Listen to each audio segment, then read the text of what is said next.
Not so much for the town as for the hills and the pass to the mountains beyond. Jigjiga marks the gateway to the highlands, controlling the only road to Hara and the Ethiopian capital of Addis Ababa beyond. It was the headquarters for the Ethiopian Army's 3rd Division. Thousands of men in 5 army camps around the town. They included an entire tank corps, many of whose tanks lie abandoned between the town and the mountains beyond. Tanks almost intact, as many of the Ethiopians fled to the safety of the hills.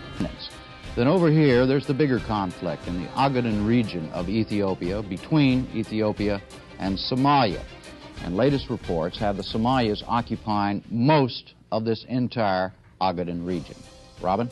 In September 1977, the Ogaden region transformed into a theater of ambition and defiance as Somali forces, bearing the weight of a nation's dreams, advanced on the fortress town of Jigjiga. Here, in the dust-laden heart of the Ogaden, Somalia set out to prove its mettle against Ethiopia, an ancient empire with deep roots and an imposing military tradition. To the young Somali state, Jigjiga was not merely a geographical target. It was a symbol of autonomy, a cornerstone in the quest for Greater Somalia, and the key to securing the Ogaden region. The Somali National Army's maneuvers were nothing short of audacious, a masterstroke of strategy and resolve that would etch this battle into history.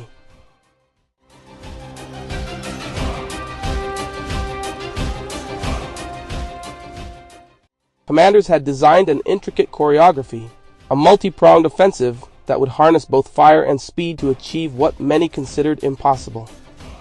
Like a tide rising on the Ogaden's dry plains, the Somali forces surged forward in layers, each wave carefully calculated to break the Ethiopian defenses.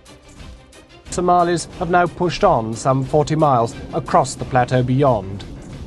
By dawn light, for fear of air attacks, 15 miles above Jigjiga was as far as they would take us, but looking back at the pass, its military significance was clear.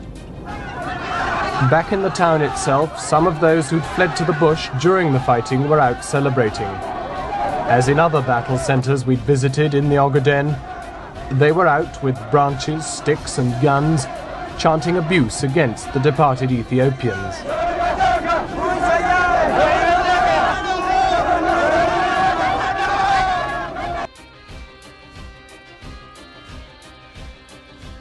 Accompanied by BMP-1 infantry fighting vehicles, the Somali Army moved in coordinated strides, combining artillery, armored units, and mechanized infantry. The Ogaden's vast open terrain became an unlikely ally, a stage upon which Somali forces could unfold their swift and highly mobile assault. As they advanced, Somali troops aimed to sever the arteries supplying the Ethiopian defense.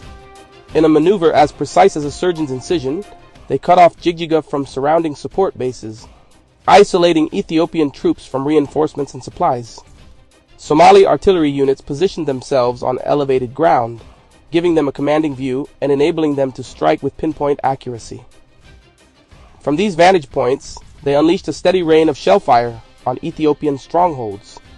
Each bombardment was a hammer strike, weakening the fortifications that Ethiopian troops had hoped would shield them. In a matter of hours, Ethiopian lines began to fracture, like the cracking of dry earth under the pressure of an oncoming storm. With Ethiopian defenses softened, the Somali ground forces closed in. Infantry units advanced in staggered formations, a disciplined phalanx that moved with the precision of a clockwork machine, minimizing exposure while exploiting natural cover. Behind each sand dune, every ridge, lay an opportunity for Somali soldiers to strike.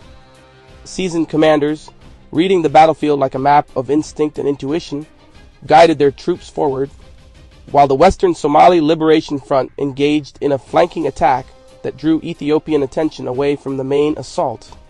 This calculated diversion sowed chaos among Ethiopian ranks, leaving them fragmented and vulnerable. As Somali forces breached the outskirts of Jigjiga, they pushed toward the city's core. With fierce determination, they seized control of key points, government offices, supply depots, and communications towers. Within days, Jigjiga was under Somali control. For a brief, triumphant moment, the Somali flag flew high over the city, a potent symbol of defiance and achievement. The victory was more than a military gain. It was an assertion of Somali resolve and a vision brought to life.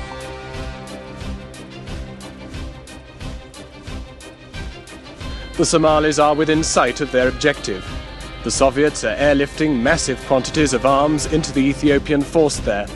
But from what's happened here, the Soviet aid seems to have done little to mend the shattered state of Ethiopian morale. And military observers are saying that it'll take direct involvement by Soviet or Cuban personnel to stem the flow of the Somali advance and the collapse of the Ethiopian empire.